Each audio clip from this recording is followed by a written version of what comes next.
Buenos días, soy Lucía del equipo de Top Doctors España. Hoy hablaremos sobre estrés y ansiedad con Erika Schwarzbaum, especialista en psicología. En la actualidad ejerce en Art y Benastar, también como psicoterapeuta en su propia consulta privada. Buenos días, señora Schwarzbaum. ¿Qué tal? Buenos días, Lucía. ¿Cómo estás? Muchas gracias por acompañarnos hoy en nuestro canal. Si le parece, empezamos con la entrevista.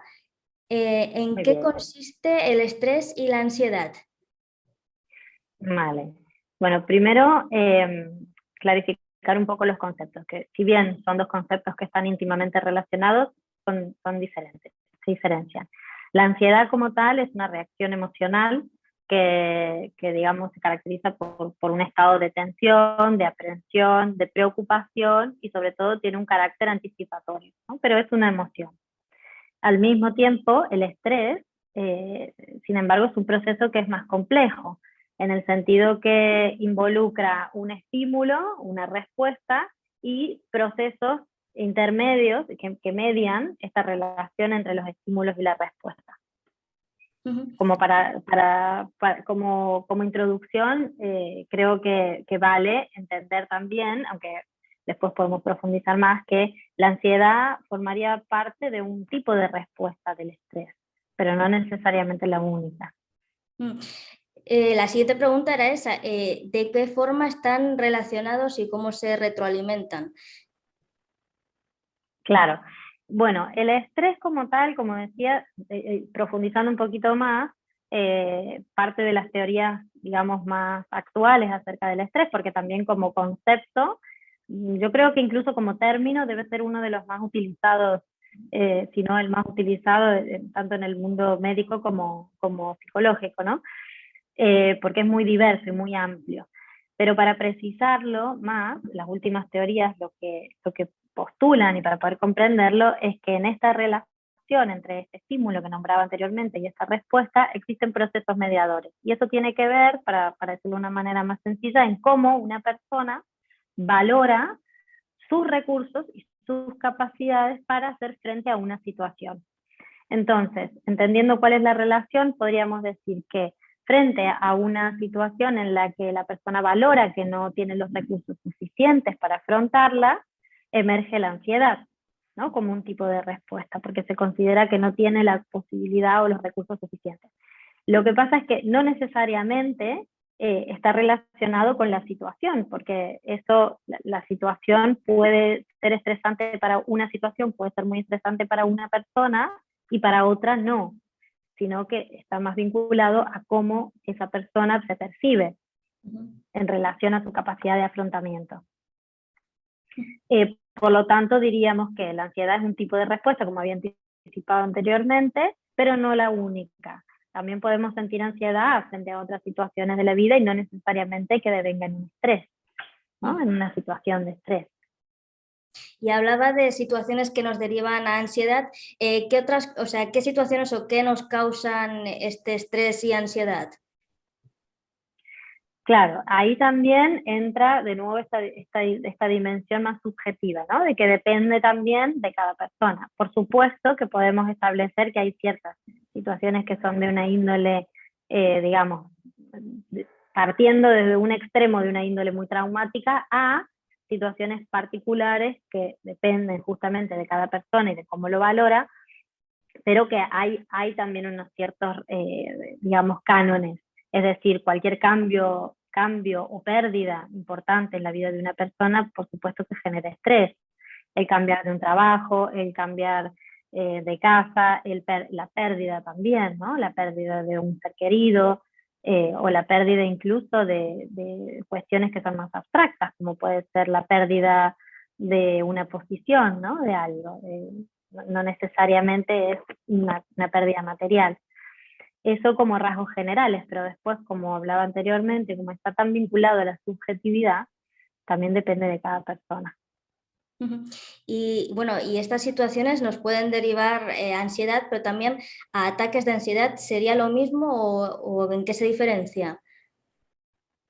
Eh, un ataque de ansiedad como tal, digamos que estaríamos hablando ya de un cuadro, ¿no? De una configuración específica que tiene que reunir ciertos rasgos de signos y síntomas para devenir un diagnóstico de una crisis de ansiedad. Pero entendiendo a lo mejor también hacia dónde va tu pregunta, sí que prolongado en el tiempo, sobre todo el estrés, tiene unos efectos más nocivos, en el sentido de que el estrés afecta no solo psicológicamente, sino que ya está muy comprobada la relación a lo físico, ¿verdad? Porque los altos niveles de estrés se correlacionan con toda una serie de procesos biológicos, ¿no? Y activaciones físico-químicas que hacen que eso produzca un efecto, digamos, como más concreto en los órganos de la salud y especialmente en el sistema inmunitario. Entonces, diríamos que la ansiedad o las crisis de ansiedad o un cuadro de ansiedad no se da necesariamente por un efecto acumulativo, vamos a decir, de ansiedad, sino por ciertas predisposiciones y rasgos, pero lo que sí podemos decir es que, bueno, y por supuesto también situaciones que puedan devenir en respuestas más ansiógenas, pero lo que sí podemos, digamos, puntualizar mejor es que los efectos del estrés a largo plazo seguro que traen consecuencias físicas y psicológicas, por supuesto.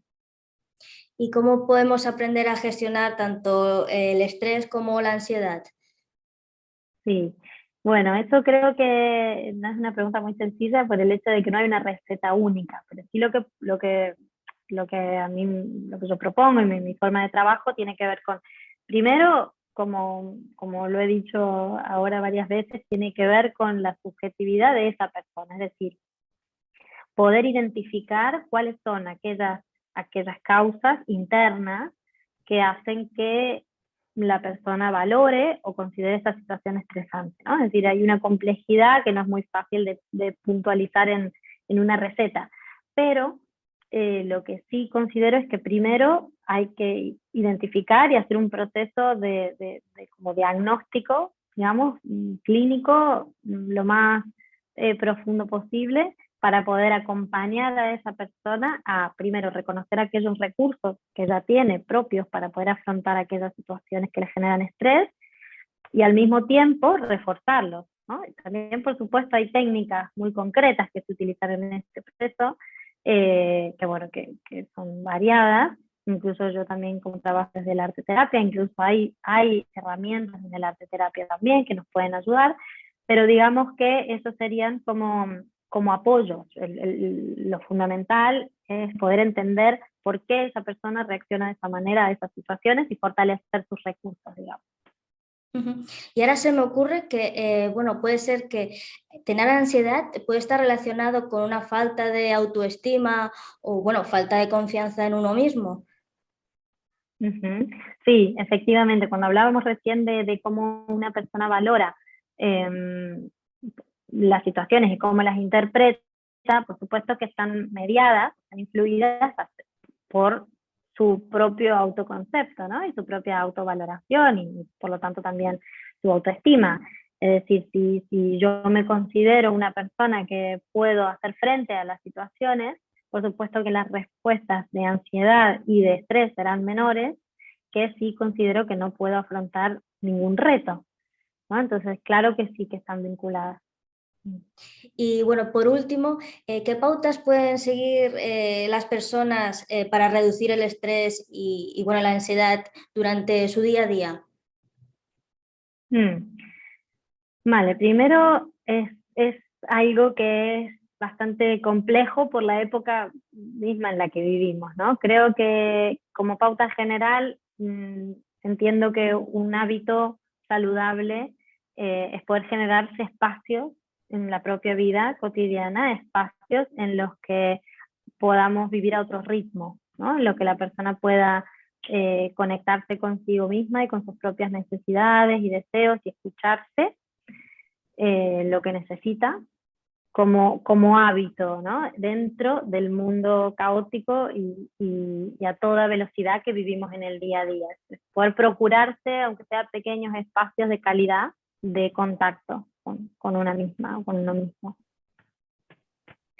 Bueno, pues muchas gracias por sus explicaciones sobre estrés y ansiedad, señora Schwarzbaum.